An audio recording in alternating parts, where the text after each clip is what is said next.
And we are back. Hello, everyone. Welcome back to the Europe is Coming podcast. And we have another behind the scenes episode. My name is Adam Giles, host of the podcast. And I'm back with John Singleton as ever. And I'm joined by Alex Dunne from Concept2, who we're going to be talking to today about Concept2, which we're both excited about. Both myself and John have talked about on some of the competition recaps about Concept2 and about machines and how they can affect workouts. So we're both really excited for this one, both being nerds within the CrossFit space. So firstly, I'll say hello to John. How are you? I'm good. As yourself, I'm very excited to have Alex on, another behind the scenes guest, and yeah, looking forward to kind of dive into probably maybe some more nerdy topics. So for anyone who likes that, I think they're going to enjoy today's episode. Amazing. And Alex, welcome to the podcast. Thank you very much for joining us. How are you? Well, thank you very much for having me on. I'm a little bit nervous, but you know, I'm sure I'll get over that in the next couple of minutes as we start talking. And yeah, really happy to be here. Amazing. Well, thank you very much for joining us. Like I said, both me and John are quite nerdy around this stuff. And I mean, I think probably the first place to start is just a bit about the history of Concept2, if that's okay. I was doing a bit of research and doing a bit of digging, and realized the first kind of Model A indoor rower was launched in 1981. Now, I'm in my 40s, I was born in 1983, and I was like, well, it's been going longer than me. I've only obviously known them sort of since modern day. So maybe we could start there, just talk a bit about the history of Concept2 and how you got started. Yeah, sure. So the history starts a little bit before that. This is actually our 50th anniversary this year. We started in 1976. So two brothers, Pete and Dick Dreisiacker, whose names maybe you've come across. So Dick rode at the 72 Olympics for the US team, and they were both young engineers, kind of on the cutting edge of new materials that were coming out at that time, studying at different universities in the States. And in 76, they tried to qualify as the US men's pair for the Montreal Olympics. And as part of that, they built their own oars, their first kind of composite oars that you would have seen on the market. So they failed in their bid to be the US pair at the Olympics, but they built these oars, and as is the world of rowing, small community, everybody knows everybody, people kind of saw their oars and realized that compared to the big heavy wooden oars that everyone else was using, actually there was a competitive advantage here, and there was an opportunity for more speed. And so, you know, short story, they started a business, and that first product was oars, which, you know, to this day is a kind of a mainstay of Concept2. So in the World Championships last summer, I think every boat in an Olympic final category was using Concept2 oars. So we're big in that world, and that was what kind of the company fed off for the first few years. But where they're based up in Vermont in the States, so New England, just on the Canadian border, it gets pretty cold in the winter. And if you go back to the late 70s, early 80s, you know, there were one or two rowing machines around, but they were not necessarily something that you wanted to sit on for a long period of time. And, you know, rowing training, you put the volume in. And also they may not have been that affordable. So they had this idea in 81 to make a kind of an affordable rowing machine for rowers that you would want to train on. And, you know, the story goes, they kind of nailed their bike to the upside down to the floor and hooked up a handle and started playing with that. And yeah, at the end of 81, we had the Model A rowing ergometer, which we've kind of refined over many years since. That's amazing. I actually, like I said, I had been on the website, and I'll just pull this up if that's okay. Maybe we can have a little look at it. There's a really cool timeline page on your website, and it's got this amazing infographic which shows kind of all of the milestones over the years. Like you're saying about the oars and the machines, and I love some of the photos of that you've put up here of just kind of like what the original machines sort of look like, and then the StrengthErg as well, which we've got here, which again is really, really cool just to see kind of like the development. Both myself and John, have used a lot of these machines, and I'm sure many listeners have in competition or just in their regular gym. So yeah, I kind of wanted to pull this up if that was all right, just kind of show some of the people who are watching on YouTube. And if you are listening and you want to go and have a look at what I'm talking about, either log on to the Concept2 website or join us for the video. But yeah, there's this is some of the stuff that you just talked through. But yeah, how did it evolve from the rower we see in the pictures here to kind of the Concept2 rower we have today that has been used so many times? Yeah, I mean, those early machines, that's what I started rowing on in the mid 80s on the Model A.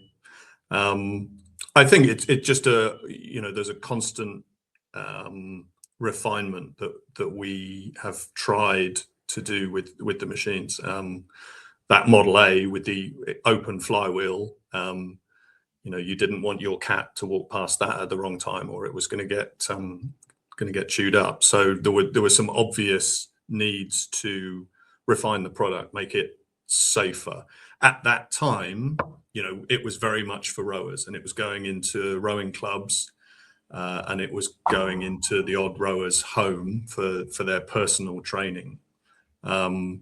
And what happened through the 80s was we went from this Model A to the Model B, which had an enclosed flywheel, not the enclosure that you're familiar with today, but was definitely a move on from the Model A. And that started to find its way into gyms. It was that compared to the rowing machines that were around at the time, it was much more usable. It was cheaper, and rowing gyms started to kind of put that in, and that in its own way kind of led some of the development, as we had to make it quieter, we had to make it safer, we had to make it easier to move around, we had to make it split into two pieces, the Model A and the Model B. You were kind of stuck with a single piece.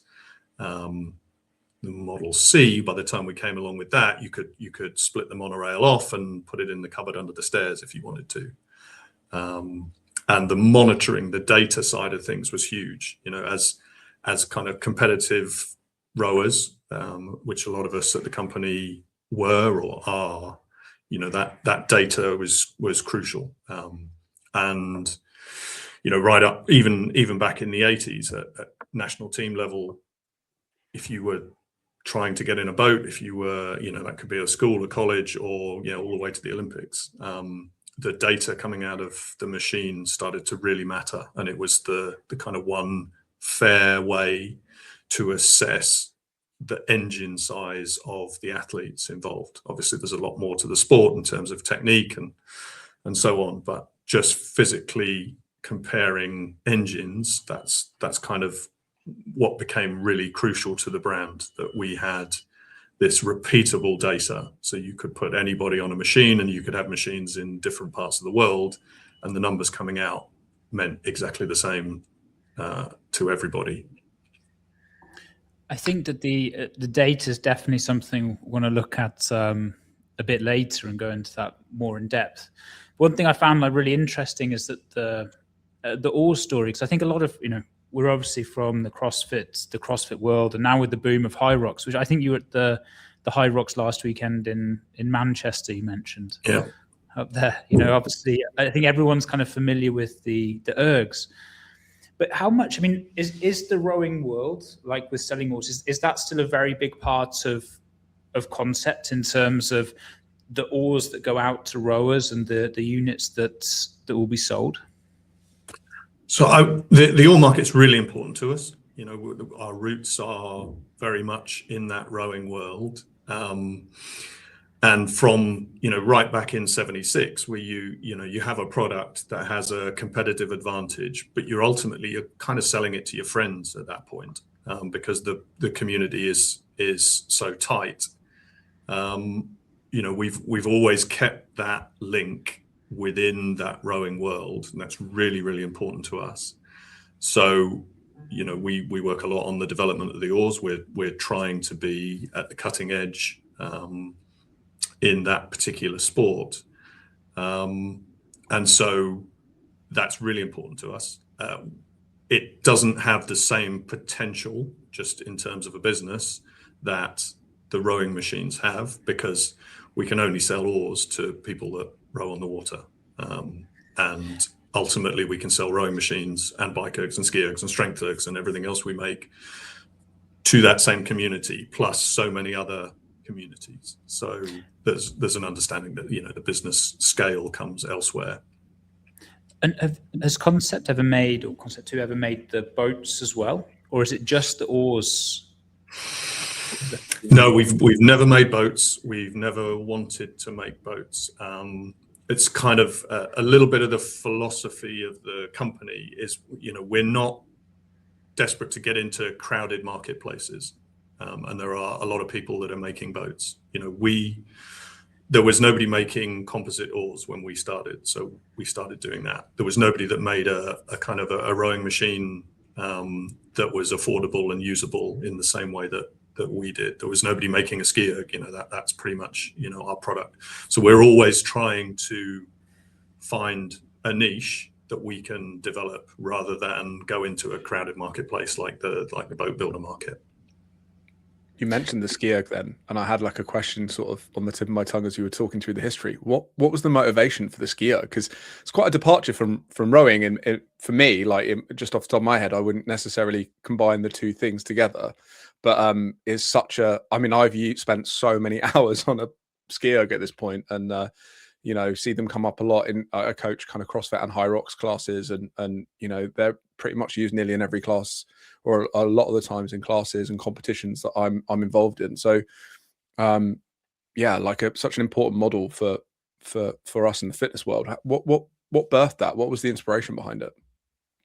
I think that there's a few things there. As Brits, you know, cross-country skiing, what's that? We don't really know much about that. But if you happen to be Scandinavian, then you might spend your summers rowing as a rowing athlete, but in the winter, you'll be cross-country skiing. And the same is true in Vermont, where the guys are based.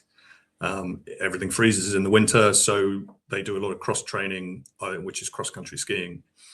And you know, you showed that image of back in the 1980s where we had this kind of rudimentary SkiErg, which we never actually produced at that time. It wasn't for kind of another 20 years that we brought that out. So there is a background in rowers that use cross-country skiing. There's also, you know, Dick, one of the brothers, and his wife Judy, they're both Olympic rowers. They both competed at the Olympics.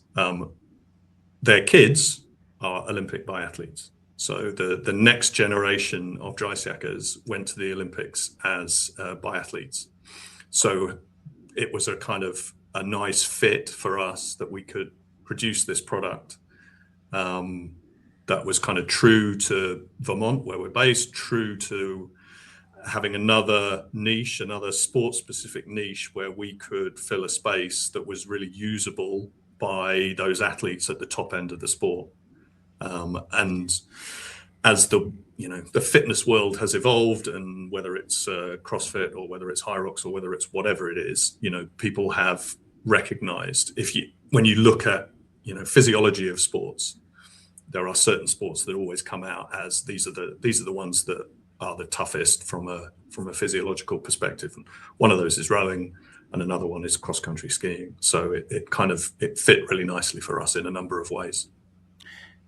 Being a fellow Brit, I was also unaware of the cross-country skiing world, but my partner's Norwegian, And so I got like a very steep introduction to the sport, and actually really fell in love with it. It's something that's fascinating.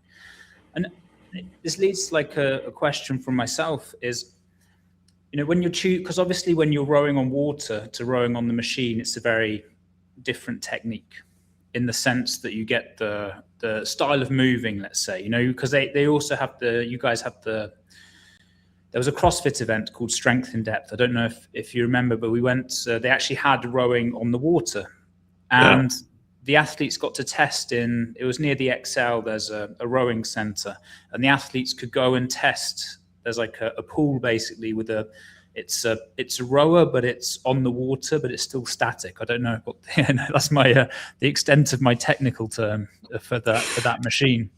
Yep. There must have been is also with the cross country skiing, because really the StrengthErg mimics the double poling. You don't have you're not doing any skating, you're not doing any, even with the classic technique, the feet aren't moving. And so it's more the thought process on just choosing those movements, if you see what I mean. So for the rowing, there's obviously a decision that's been made. There's just this one side pulling action. And for the skiing, there's obviously the thought process has been made. Okay, we're just going to focus on this double pole technique, but it's never really evolved into having, say, the feet moving to mimic it more or something like that. I just wanted to get your thoughts on that, on why those decisions were made. Because I think it can be quite easy when you've got that, when you're of that mindset to be like, hey, how do we evolve it? How do we evolve it? How do we evolve it? And I'm a big fan of the StrengthErg, but I can see that there's a thought, how do we kind of mimic the sport closer and closer with the machines that are being made? I don't know if the question made any sense, but no, it does. It does. And again, it's sort of a fundamental to Concept2. We're not trying to make simulators. Simulators are incredibly complex and incredibly expensive, and probably still don't quite achieve what you want to achieve. I think what we're trying to do is find the essence of the discipline and distill that down into its simplest form. So, the rowing machine is not the same as rowing on water, but it's pretty close. The feel, and you can still work on technique. When I was younger and an athlete, you do a lot of your technique work on the erg, because the coach can be right on top of you. You can distill that down, and the same is true of the StrengthErg. If you imagine how you could progress that design in a more sort of simulating way, well, that would add so much complexity and so much cost and so much difficulty to what you're trying to do.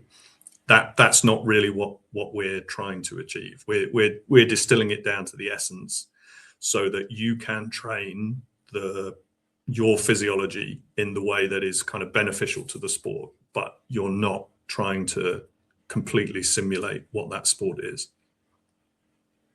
Really interesting. And with that in mind, can we talk a bit about the technique on the StrengthErg? Because this is a hotly debated topic within our world. There is a ex-professional CrossFit athlete you may be aware of called Matt Fraser, who also resides in Vermont, and did a technical video on it recently that sort of blew up around our scene, talking about speaking to someone at Concept2 and it being cheek to cheek. He said that he was getting some direction that we were all using the StrengthErg incorrectly, and that we should be pulling from cheek to cheek, and kind of did this demo video. And I've heard lots of different people, for example, Eddie Hall's brother also has some records on the machine and has done some videos talking about technique, which make a lot of sense. So I think we're seeing within the CrossFit space, our technique is evolving, but I thought it would be remiss of me not to ask yourself, Alex, what the technique for the StrengthErg is, or the best possible technique. Well, I think the best place to look is actually for, look to the Norwegians, look to the Scandinavians, look to the people that are the Olympic. I mean, actually, this Friday, the opening ceremony for the Olympics. So people will have a chance over the next week or two to watch real cross-country skiing and see how they are driving the poles down to propel themselves forward. But they are not so one of the things we got in the early stages of kind of CrossFit adoption of the SkiErg was the butterfly technique, which I think was not what we would recommend. And thankfully that has kind of, for the most part, found its way out of it, and people are using a much more direct approach. I think what people tend to get wrong is they try and ski a little bit like they row, with a really long stroke. So they're reaching up as high as they possibly can, and they're finishing somewhere between their knees and their ankles. And that is not how cross-country skiing athletes would do it.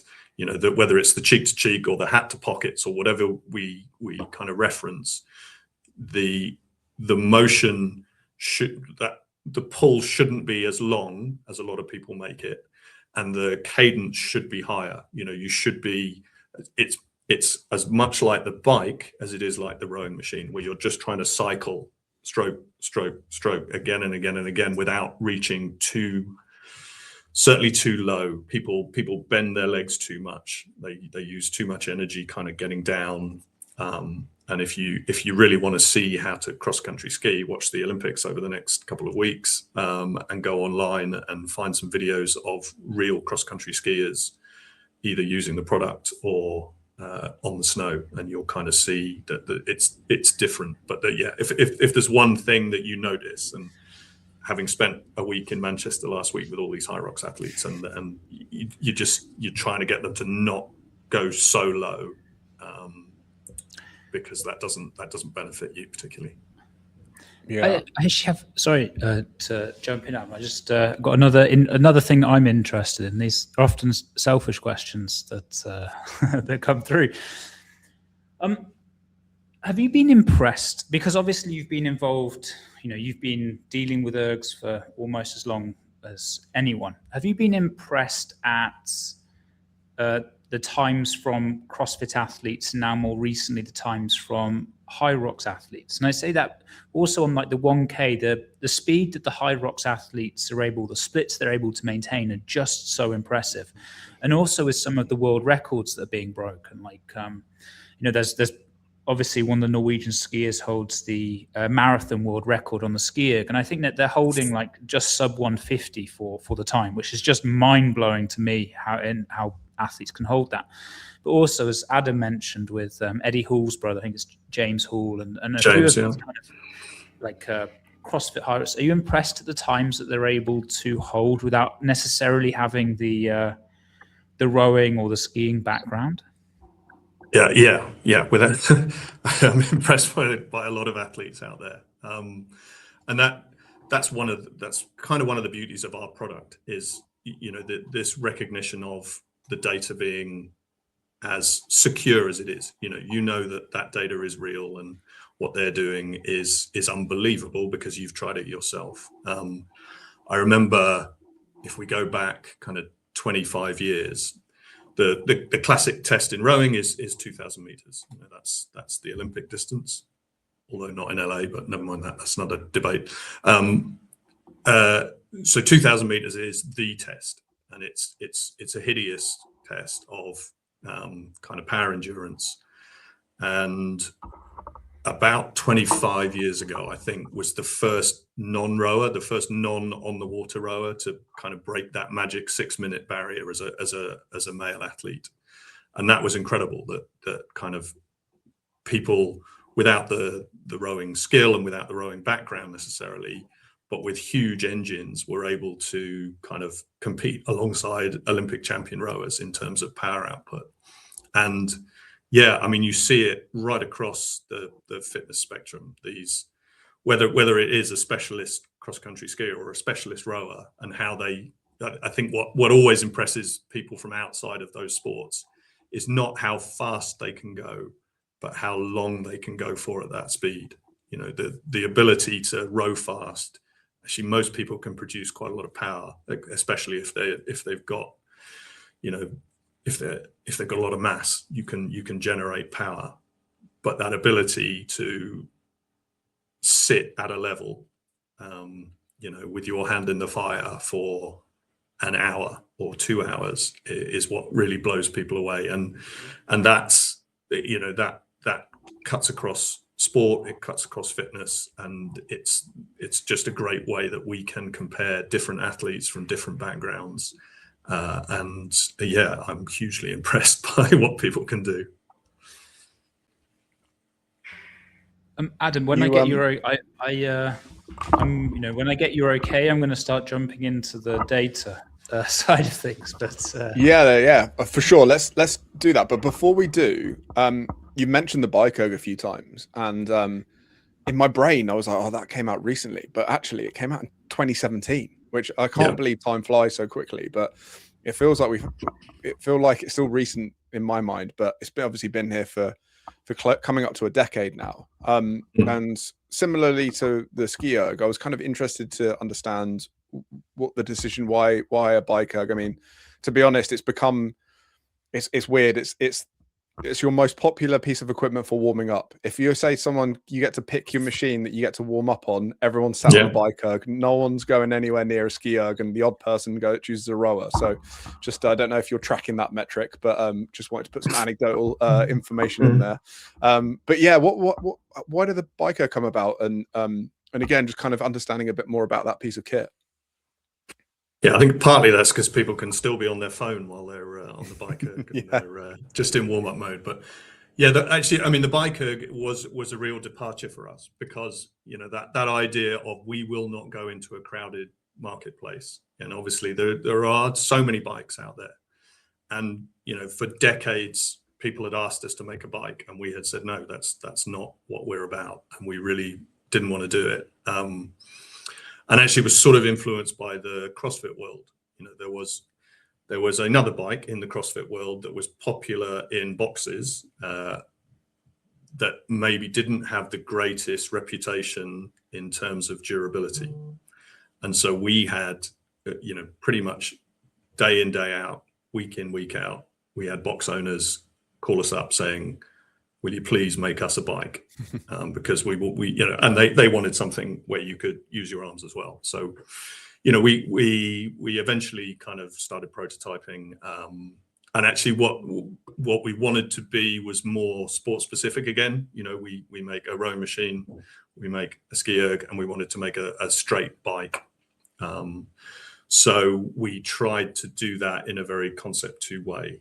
You know, it should immediately look like a Concept2 product. Obviously, all of our machines have the flywheel. They have the PM5. There's a lot of common ground between everything. So yeah, we slightly moved away from our never going into a crowded marketplace because of the bike, but because of, you know, CrossFit was a really important market to us, still is. And we had a lot of contacts within that. It was a bit like, you know, the rowing market had been decades before that, where we're very well connected, and actually we still are in the rowing world. And eventually, if you get enough people putting enough pressure on you, then it's, from a business perspective, it's just worth looking at that and seeing what we can achieve. And there's the bike. Yeah, super interesting. And you mentioned about handles, because obviously that's quite a big part of our lexicon now within the CrossFit community, of bikes with handles. But it was obviously a specific choice to not do that. What was the reasoning for that? Because I think we were all a bit surprised that we didn't get any handles, because there was murmurings about something coming. But then also you mentioned the sport specific nature. Did you also then see cyclists start to adopt the kit as well and use it for their sport, or is it kind of mainly in the CrossFit kind of hybrid training realm? It's mainly in that fitness realm. You know, cyclists are, you know, incredibly specific about what they want, and they spend a lot of money on their gear, and you know, often they just want to take their bike and put it on rollers and not move away from that at all. So, you know, really it was done, as a lot of our stuff is, for the Concept2 community, what we would describe as, and that is a really broad range of users. And with the bike, it was definitely driven at that time by the CrossFit world, and has been, you know, adopted by a lot of gyms and a lot of different environments, because it's true to Concept2. You know, it has that flywheel, it has that monitor, it has hopefully the reliability that you would expect from Concept2, the price point, the customer service, and yeah, with the size of what was the CrossFit market, and now we're starting to see with high rocks and how that's influencing things. You know, people like our stuff for the reasons, you know, that I've talked about. So even though high rocks doesn't use the bike as part of the discipline, I think a lot of high rocks athletes are training on the BikeErg. It's you know, it's another way to cross train. So yeah, you know, the bike is the different one, I guess, out of our suite of products. And just on the handles, the rationale for sort of not including them. So they do complicate the product again. So, you know, when I talk about us trying to distill down the essence of what we want to achieve, you know, that there's more to go wrong. There's more cost if you want to do that. You know, we're always trying to hit a price point that is as low as possible, so that, you know, as many people as possible can afford what we're doing. So I think that combination of cost and complexity versus, you know, actually with the bike, it is a very straightforward, you know, existing sport that fits more alongside the rowing and the skiing and straight biking. We were just more comfortable with that in the end. Nice. Well, I think there's a lot of CrossFitters out there. Well, thank you for not putting them on, as they tend to not be fan favorites. Just one quick question before we dig into the data, John, if that's okay. Can we talk about the flywheel? Because like you say, it's such a synonymous part of your product lineup. It's on every product. It's, you know, and there are lots of different fans out there, especially on biking machines, that sort of can really change your input output on said machine and how it feels, how it operates. And I think that's one of the things that a lot of athletes notice when they jump from one.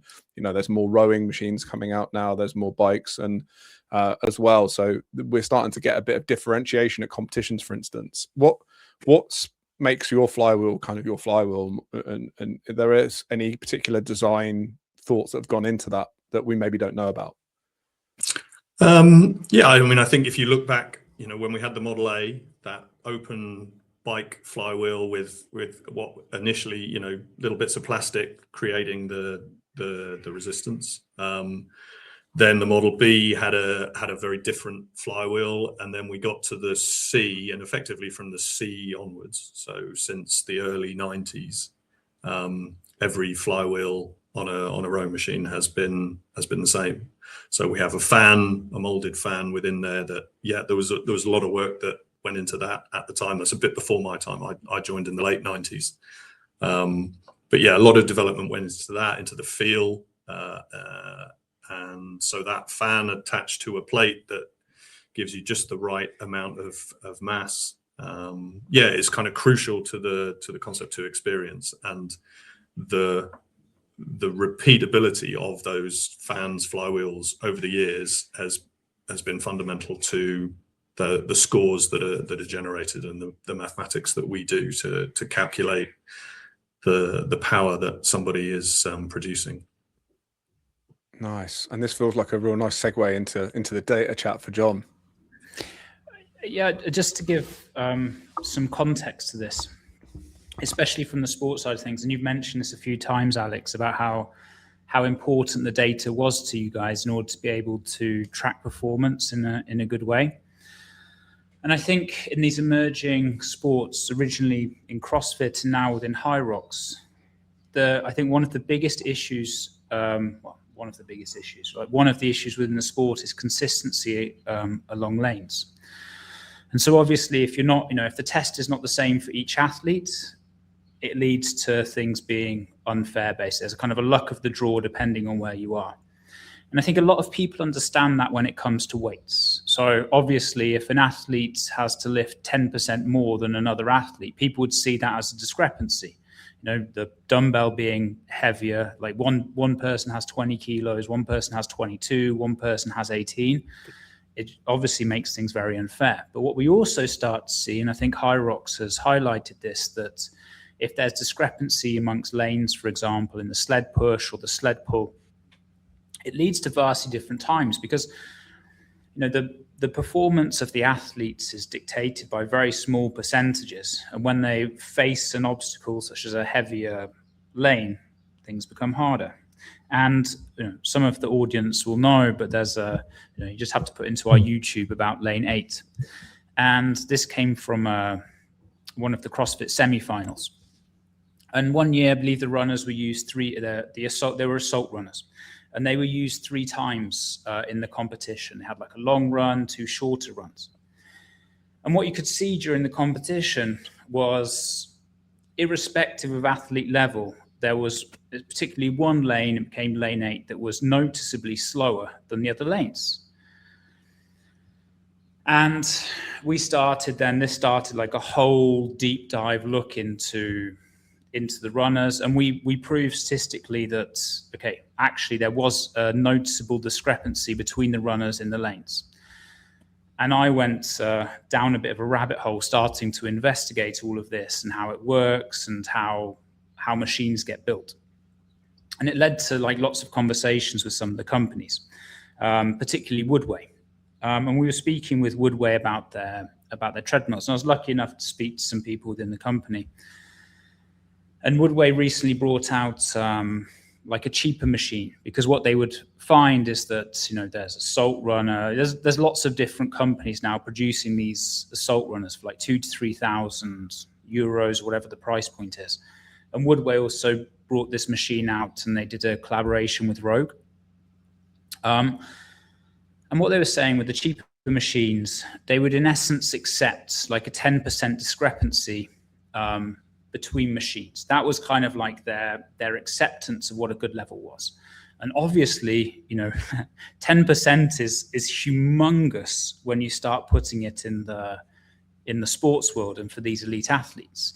But in order for them to get less, like kind of get the machines more accurate, the price point had to start going up to their medical grade machines. And so that was meaning like these are like 10, 15,000 euro machines, where you could accurately say that, 1 kilometer on this machine is 1 kilometer on the next machine, et cetera, and it's lower price point for the running machines. In essence, it could not be done in order to get consistency amongst machines.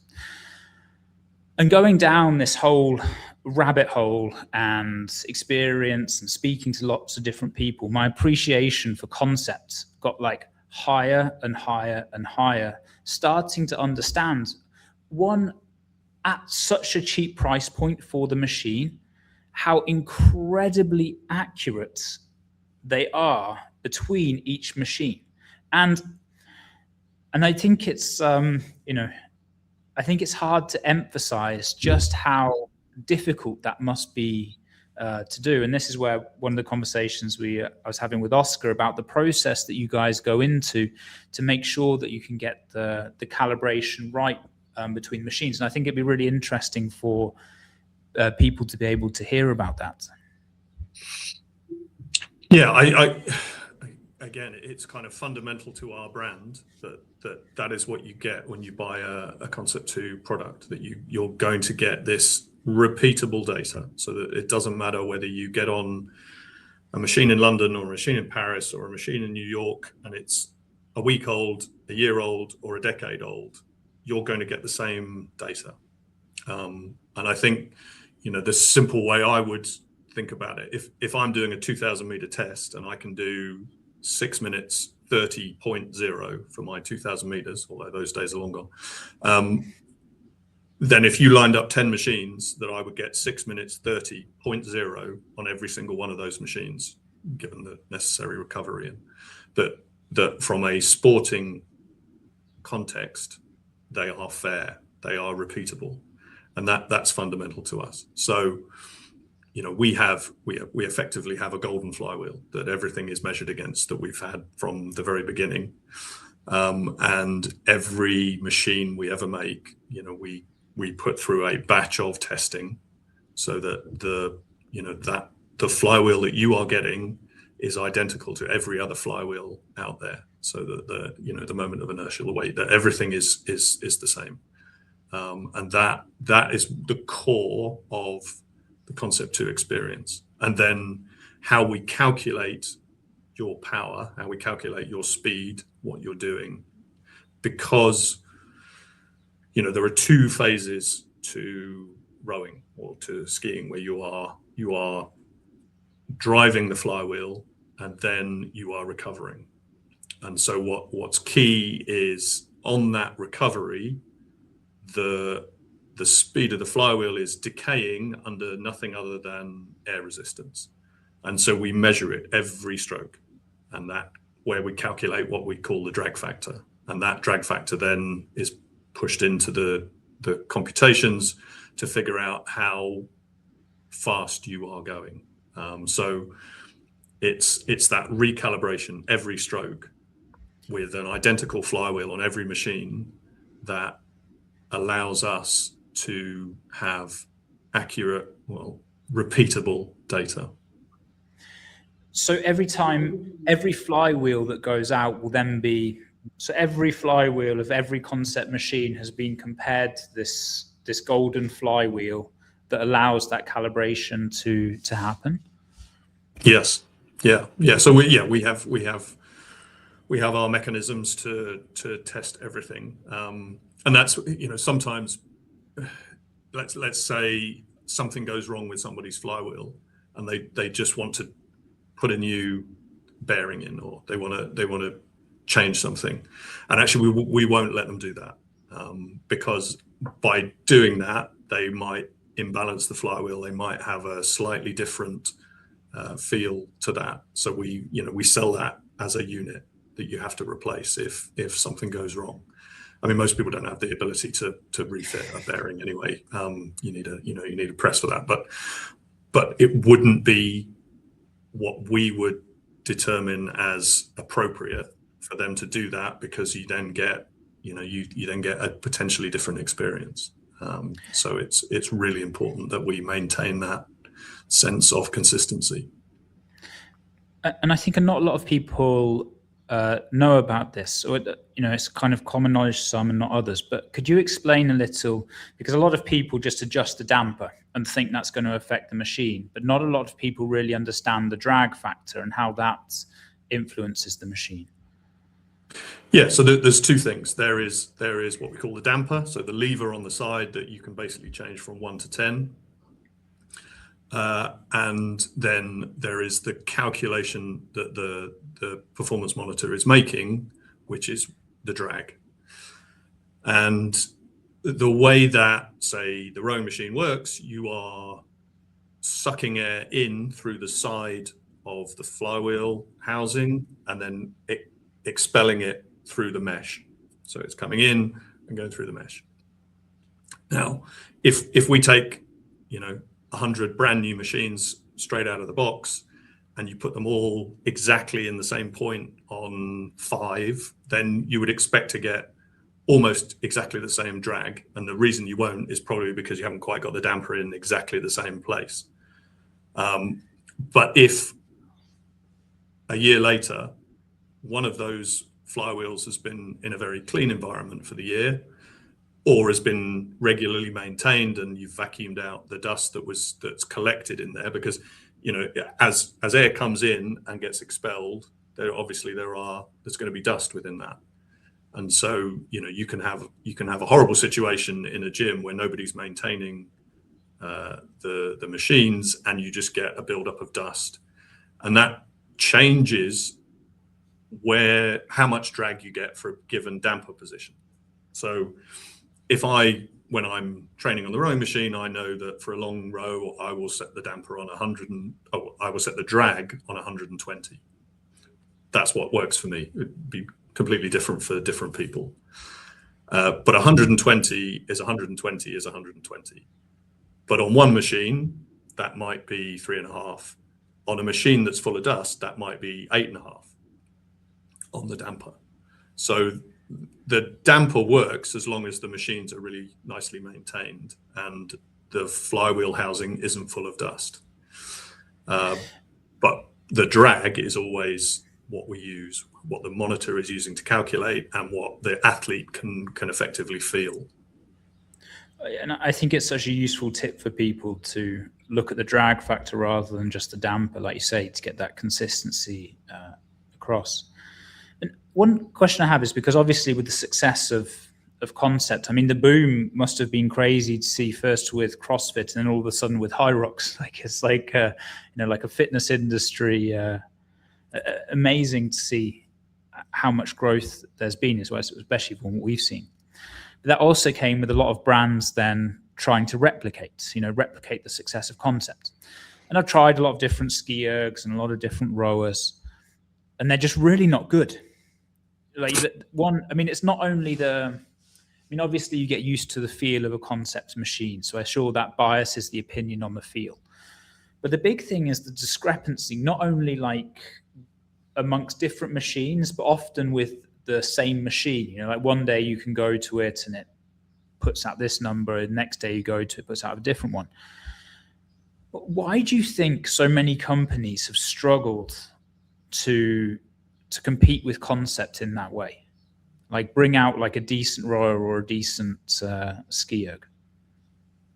So no, I mean, we don't really like to comment on other companies, on other brands, on other products. We do what we do, and they do what they do. I mean, there is inevitably, you're going to get cheap knockoffs that are just trying to have something that looks like a Concept2, but they're not really paying attention to the quality of the materials or the quality of the calculations or the repeatability from one product to the next. But I think ultimately, we've made a lot of flywheels over the years.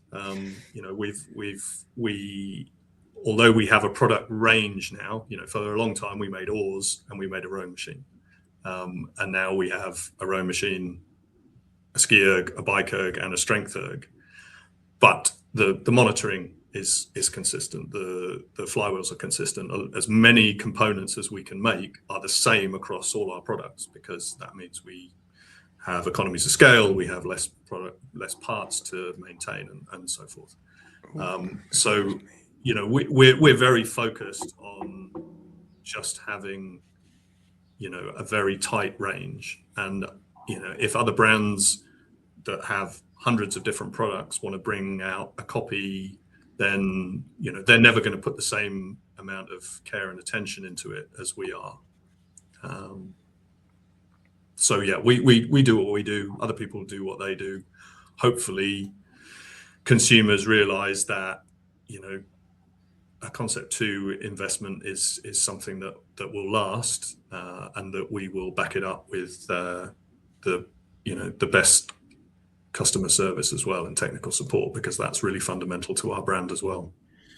Because I also remember it's not so long ago that I believe Concept2 entered into a trust with the ownership as well, meaning that in essence the company didn't necessarily got sold. I mean, I imagine they could have had the option to sell the company for a significant amount of money, but instead chose to enter into a trust to still be able to keep delivering the same, in essence, keep the values of the company long beyond a sale or for the next generations. Yeah, no, that's exactly right. So we're in what's called a perpetual purpose trust now. We're owned by that trust, and yeah, for the founders, it was just the worst thing in the world for them would have been to sell the company to the highest bidder that then did whatever it wanted. That's not what Concept2 is about. So the trust means that we are governed by the values. We're governed by the purpose that has been defined for us, so that we can continue. Like I said, it's our 50th anniversary. The idea is that in 50 years' time, Concept2 still has those same values. It's still based in Vermont. It's still working for the community, which means the employees, it means the customers, the users, the suppliers, everybody that's involved in that world. And that we continue to innovate and provide great customer service, great value for money, and world-class products. and there isn't an investor behind it that wants to take a load of money out. That's not what we are.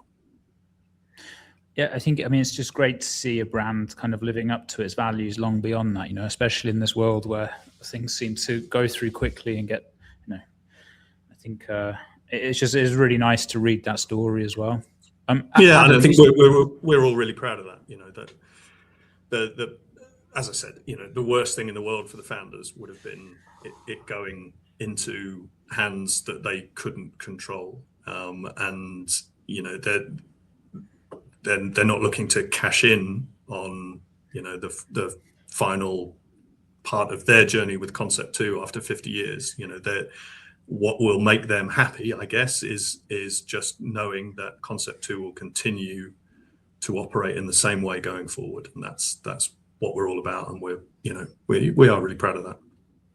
Yeah, I echo. That's really, really cool, and especially with a lot of stuff, a lot of products, a lot of companies you see in the modern era. It's really cool to see a company like living their brand values, like you say.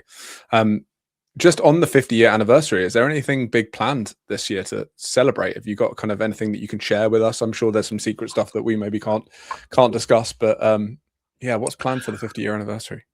Yeah, we're working on plans at the moment. There's a team within Concept2 that's working on some ideas. I think later in the year we're gonna kind of collectively go over to Vermont and have a bit of a party.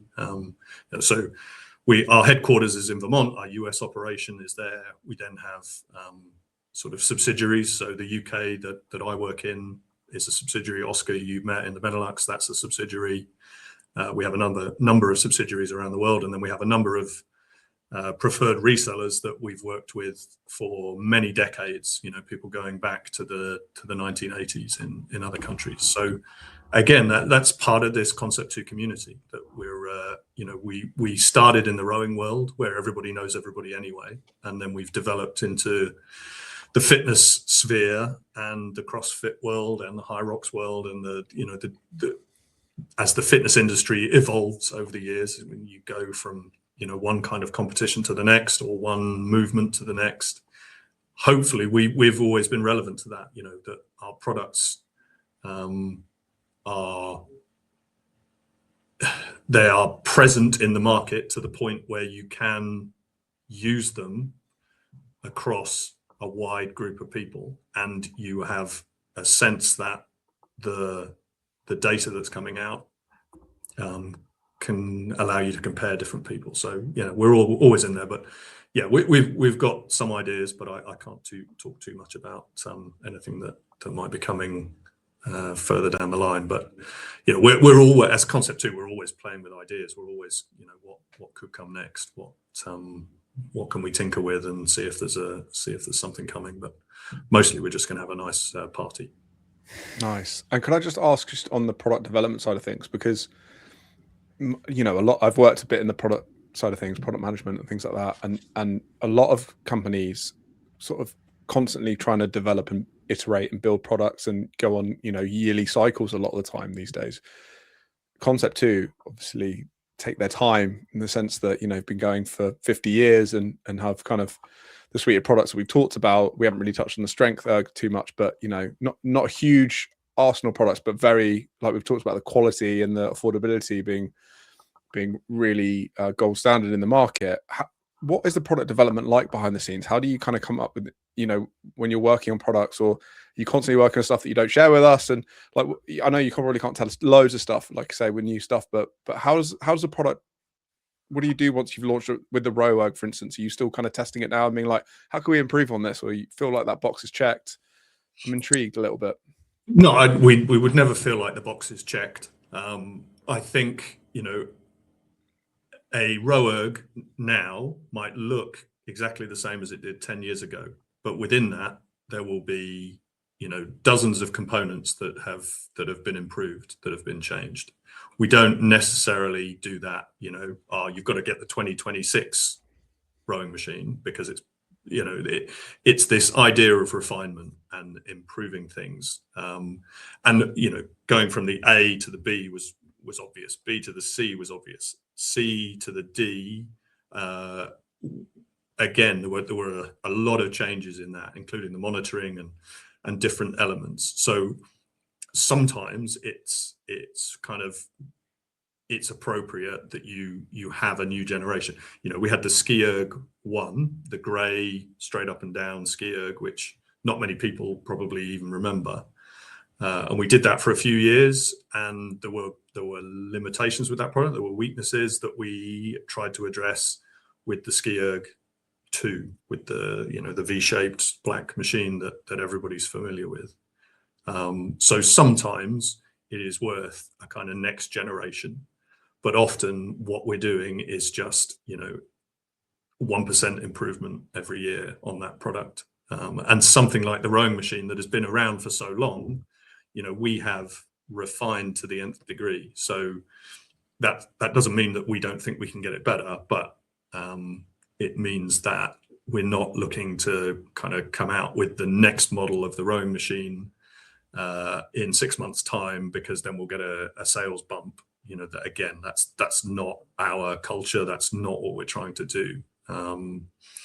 So we have an engineering team that's led by Pete and Dick, the owners of the company. They love to tinker with things. We're always playing around, whether it's with oars, whether it's with ergs, whether we can improve the manufacturing, improve the reliability, the durability of the products, shave some cost, do things that will ultimately, support all of those goals that we have as a company. And then we'll also play around with new ideas. So there's always ideas, but a lot of those, you saw that picture of the StrengthErg in the 1980s, and we didn't produce that for more than 20 years after that, because it wasn't the right product, it wasn't the right time. We didn't feel that was right then. But yeah, there's always ideas. Very cool. And it sounds like with something like the rower, and I think I've seen this with the monitors, for instance, you can sort of upgrade as you go a little bit. It's certain dependent on the machine you have. Am I fair to say, like some of the bit, like the monitors can be updated on the pre-existing machine? So I've seen some gyms having the same rowers for years and years and years, and then you can upgrade the monitors, and when they're serviced, can you upgrade like component parts as well, like bits inside, to make the existing machine work for longer?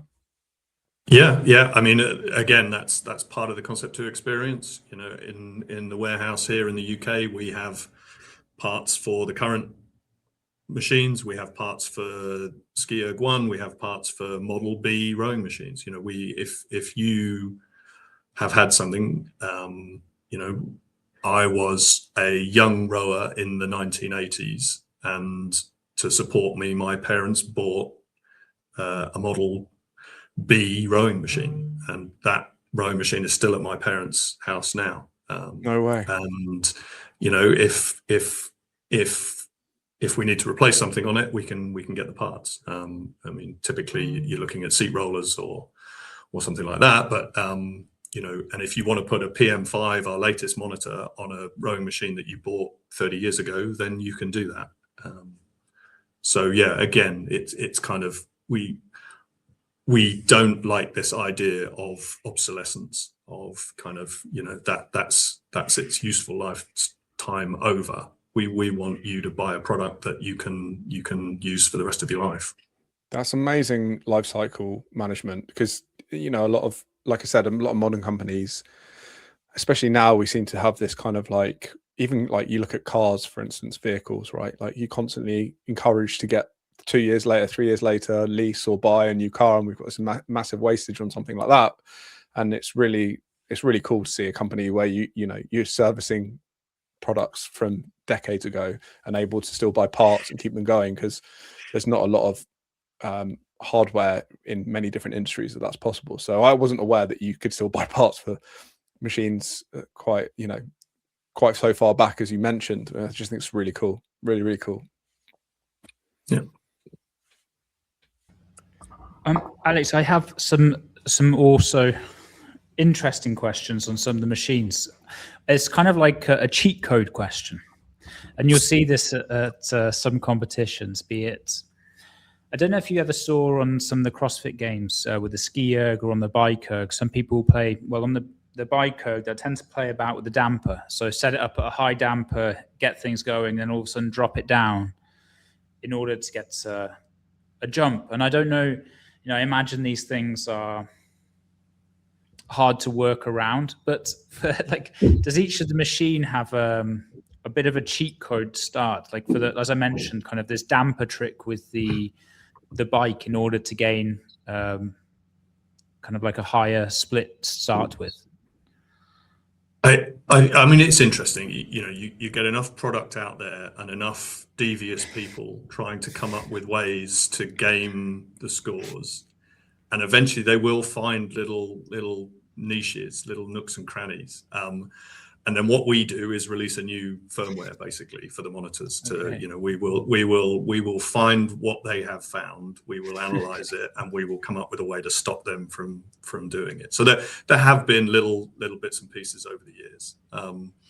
The RowErg and the SkiErg particularly, they're very, very, very, very difficult to game because we recalibrate on every stroke. The bike, because you don't have that rundown in the same way on every, if you are pedaling consistently, then we have to have a more complex mechanism for measuring what the individual is putting in, and that we have a bunch of extra sensors in the bike to help us achieve that.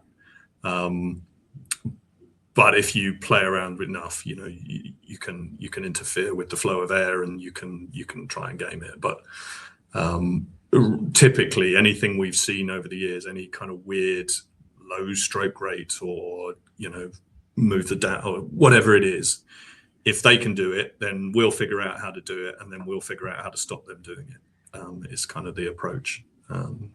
It's really interesting. I mean, I think that's just the the athlete way, or you kind of tried to see where you can gain. I mean, obviously it's not cheating. They just found a way to use the machine to their advantage, and I think CrossFit has been full of that over the years. It's kind of just, especially with also how the machines get used differently. You might only have like 10, 20, and 15 calories in between a small workout. So it's like the use of the machine is very different to how a Nordic skier would train the machine. Typically, they wouldn't worry necessarily about those very fine, quick outputs in order to use it. And but yes, it's always interesting to see. Sometimes at a competition, you like spot something of someone doing something slightly differently. Brent Fikowski was a good one as well. He kind of, I think he maybe thought he'd found a bit of a cheat code with the SkiErg, where he would do like long strokes, then all of a sudden put in one shorter stroke, and then long strokes. We played about with it a bit, but it didn't seem to be too much of a code. No, I mean, if you do that, you can the long stroke followed by the short stroke. The short stroke will be good because you're basically the flywheel hasn't had in as much time to slow down, so you're picking up a faster flywheel. But then when you go back to the long stroke, you will, what you've gained on one, you'll lose on the next pull. So no, that one doesn't work. Yeah, there was also a lot of stuff with the rower as well, like pulling the handle over your head to try and get extra distance. And I think I saw someone coming up with like a quick couple of pulls to a long pull or something that they thought they could jump the monitor so that it, like there was all these kind of little techniques over the years that like John there's a cost to these things, and actually it's interesting because at the Olympic rowing level, people use slightly different technique, or some people do on the rowing machine, where they do try and hold on to their finish a little bit longer than they would be able to do in the boat to get a slightly longer stroke. And some people like that, and some people don't. I think the jury's out on whether that is an effective approach or not. But they're not gaming anything; they're just doing something slightly different from what you might do in the boat to get a longer stroke than you could realistically achieve on the water. And then because obviously getting the flywheel going, especially in CrossFit competitions and higher rocks as well, with the 1K being a relatively short distance, is in essence that the most important principle, that you need to get the flywheel going quickly in order to not lose too much time at the start. Because you'll obviously see people with an extremely high cadence at the start, both on the in order to get that motion going, and then we'll settle into their pace? Yeah, I mean, I think the biggest thing is actually the transition. It's getting your feet strapped in as quickly as possible. That is far more important than exactly how you set up those first 2 or 3 strokes. But it's the same thing on the water again. You know, when you start a race in a boat, you don't actually just row your first 10 strokes the same as you do your next 10. You will row slightly shorter. You will be in stronger positions, so that you're able to accelerate the boat, and then you will lengthen out. And so the same is true to an extent on the machines, that you might want to get some very fast pulls in to get things going, but they make a very small difference to the overall performance. Really small. What about foot placement, especially on the rower? There's been quite a lot of chat about the foot plate, and you know, within CrossFit worlds, kind of where you should have the number. Like, should you have it at 3 or 4, or is it, you know, how much of a difference does that make?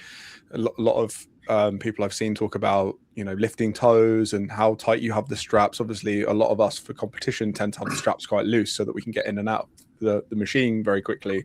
Obviously, that's well, I imagine that is very uncommon in the rowing world. They're kind of sitting there and they're not worried about getting in and out. They're just kind of there for how long they're rowing for. So are there any kind of things around that you know, perhaps we're misinterpreting or missing, or that you see in the CrossFit world that you're like, oh, they should probably change that? I mean, as a very basic guide, you want the foot strap to go over the widest part of your foot. That's the simplest answer to foot position. And maybe, you know, if you see sometimes the people that are sprinting, so if they're doing the really short stuff, 100 meters, the 1 minute, they might have their feet slightly higher so that you've got more of a horizontal drive, and you're not quite so concerned about the length of your stroke. But typically you want the foot strap to go over the widest part of your foot.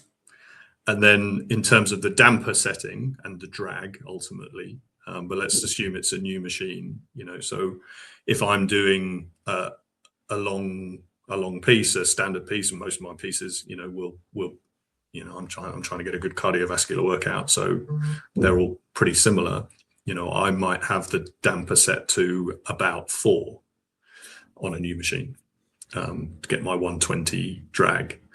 If I was doing a really kind of sprinty interval session, then I might have a bit more drag. You know, I might be up at 135, say. But that's just changing, and you can even, you know, push it all the way, put it on 10 to do a power training session. You know, again, coming from our water background, sometimes you're being an 8, half the 8 is rowing, and half the 8 isn't just sitting there, but they're actually trying to break the boat to slow it down so that you can do a kind of power training. So you can try and achieve the same sort of things on the ergs, where you're varying your training using different damper settings, different drags, depending on the session that you're doing. But for the most part, for most, you know, cardio-based training, you want to find a kind of optimal level that allows you to operate effectively. And if you're like a CrossFit or a High Rocks listening to this, how should they go about finding kind of what's optimal for their drag on one of the machines? How if I'm going to go into the box tomorrow and be like, right, okay, listen to what Alex said about drag, I should probably consider that a bit more. How should I go about kind of finding that? I would just recommend that you try the same session on a series of drags. So, you know, try it at 110, try it at 120, 130, 140, and kind of feel what works best for you. See what your output is. I think, you know, as rowers, like you said, you know, we're not jumping on and off the machine. We're strapped in and you know, off we go for an hour or two. Whereas if you're doing a CrossFit competition, or High Rocks competition, there's probably a transitional element. So getting good at, you know, sliding the feet in and getting going is important. Often if it's part of a chipper or part of a High Rocks, then understanding the physics of what's going on. So one of the things about rowing and skiing and how our flywheel works, there is effectively a cube rule about how much power it takes to go how much faster.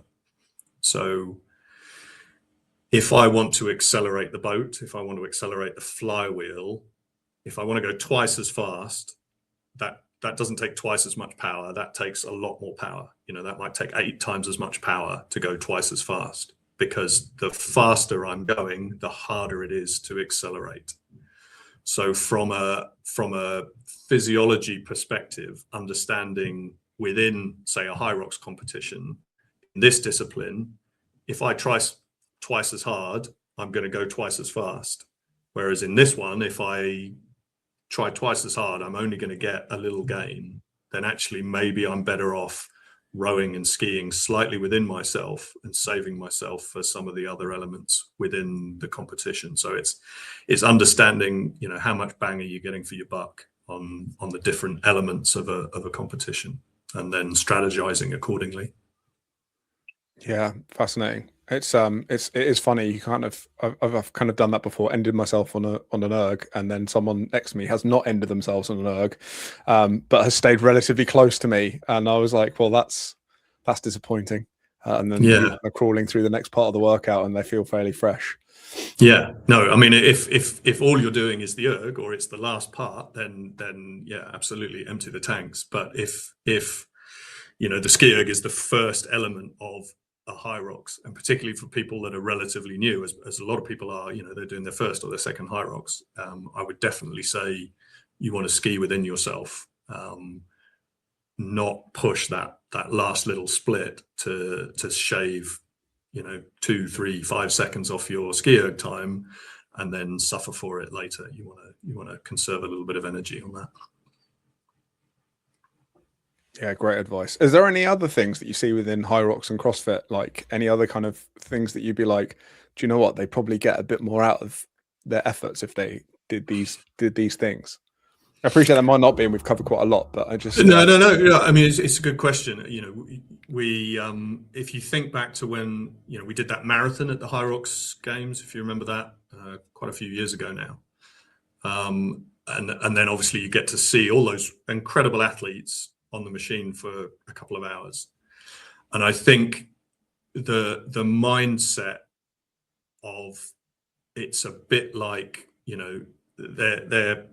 they tend to hit the stroke and then almost stop, and then they do the next rep, and then they whereas the flywheel wants to be fluid. It wants you to keep moving. It wants you to not hit it so hard. You're not hitting it with a sledgehammer. You're trying to tap it along.